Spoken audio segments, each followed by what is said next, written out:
I get it. I'm a little late on this review. I actually meant to put this review out yesterday.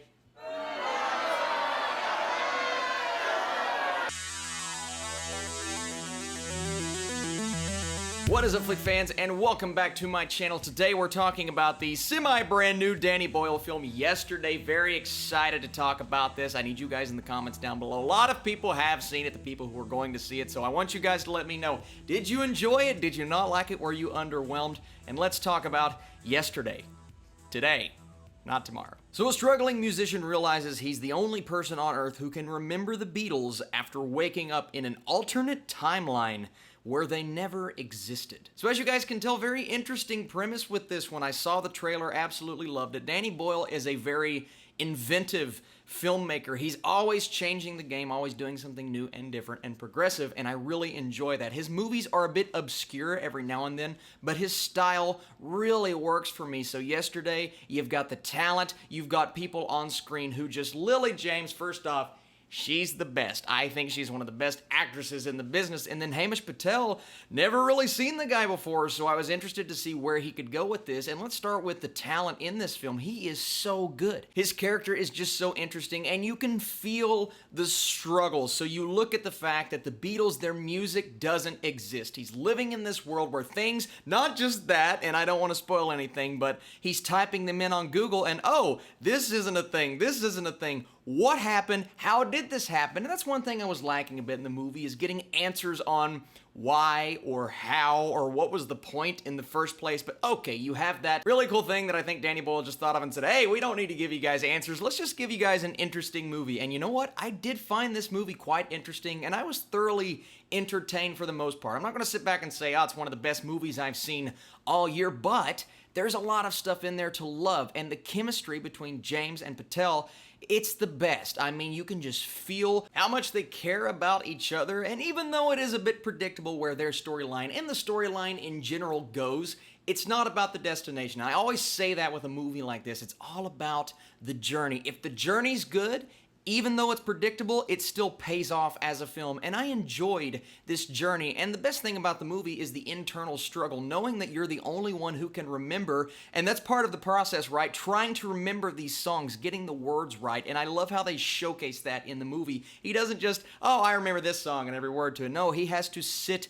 and think, and there's a struggle involved, and I really enjoyed that process. But it's not just about him performing these songs and, oh, I'm a superstar, I'm a rock star. There's going to be conflict there because you're living in this crazy world, right? You feel like you're going insane. You're the only one, as far as you know, the only one that can remember this music. Not that the actual people didn't exist, but the band, the Beatles, no one can remember where this came from. And as the story progresses, you can feel that internal struggle. And that's what I wanted to feel out of this film. I wanted to emotionally connect with this main character and go along with him on this journey, and you do. He's the focus the entire time. Now, every now and then the film feels a bit choppy, not because of the editing style necessarily, but there were a few cuts in there I'm like, I could have done without this or maybe that. Maybe you highlighted a bit too much over certain scenes that maybe could have felt more fleshed out. I wanted a bit more fleshing out of not just our main character, but our side players. Maybe flesh out their stories a bit more. Ed Sheeran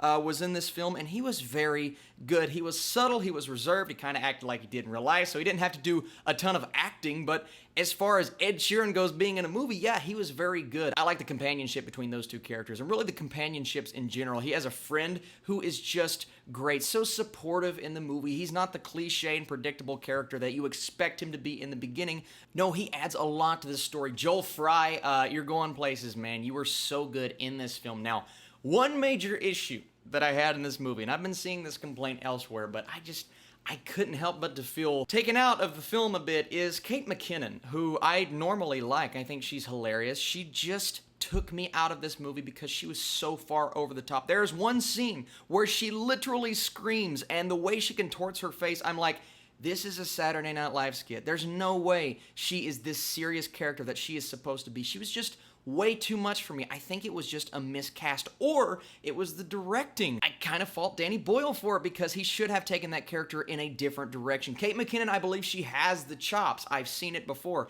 but in this film, she did not work for me. There were other side players that come in and they go out. You don't learn enough about them, and I know the focus has to be on our lead, and he was like I said, wonderful in this film, but there were just certain elements of the story that I wanted to come together more than they actually did. And at the end of the day, because of that, I can say I really enjoyed Yesterday. And even though I can't call it a great movie or as good as I wanted it to be, it was still really solid. As someone who enjoys the Beatles music, absolutely. Maybe I wanted to hear a few more songs in there, like, okay, I want this Beatles song, I want this Beatles song. You don't get that. And if you're a massive fan of the Beatles, like head over heels for them, like my wife is, I'm interested to hear where you're coming from and what your perspective is on this movie. Did it deliver on that fact as a major Beatles fan? But for me, I was entertained. And because of that, I'm going to go a solid 70% for Yesterday. Thoroughly enjoyed the movie, like I said, and I want to hear your thoughts down below. Thank you so much for watching this video. Thank you for bearing with me while I was on vacation, to my cousin Joseph for allowing me to use his comic book room to film all of the videos that I did. Man, I can't appreciate that enough. Had a great time, but now we move on and we continue to push out YouTube videos. More to come this week. We have Midsummer, we have a Spider-Man Far From Home spoiler review, maybe more trailer reactions and Netflix reviews. Oh, and Stranger Things. A lot of things to talk about. It's going to be a great week. I appreciate you guys for watching once again. If you enjoyed this, be sure to hit that thumbs up button, and I will talk to you guys very soon.